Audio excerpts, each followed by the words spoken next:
Արդյոք պարտադիր է, որ մենք բոլորս, չգիտեմ, բազմապատկման աղյուսակի իմանանք, մեր ժամանակ դրա պատասխանը միանշանակ է, որ այո, պարտադիր է, այսօր երևի այդքան միանշանակ չի։ Բայց արդյոք պարտադիր է, որ մենք բոլորս այսօր ինչ-որ մեկ այլ բան իմանանք, այո, որի պարտադրանքը կարող է 10 տարի հետո այլևս չլինի։ Ուղղակի գուշակել, թե 10 տարի հետո կամ 20 տարի հետո կամ 30 տարի հետո ինչի կարիքն է հստակ լինելու, որ նաև հասկանալ էությունը, թե դա ինչպես է աշխատում, ինչպես է գործում։ Իսկ ինչն է, որ կարելի է այսօր մի քիչ ավելի մակերեսային անել, որտեղ դրա անհրաժեշտությունը վերանալու է, շատ դժվար է կամ երևի հնարավոր չի։ Դրա համար ցավոք սրտի կարող է ինչ-որ առումով կամ կարող է բարեբախտաբար մենք բոլորս ստիպված ենք անցնել այն learning curve-ով, որը այսօր մեզ հրամցվում է։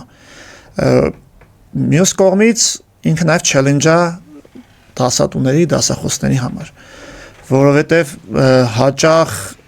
մեթոդները, մոտեցումները, որ մենք տեսնում ենք դպրոցում, համալսարանում կամ այլ ուսումնական հաստատություններում,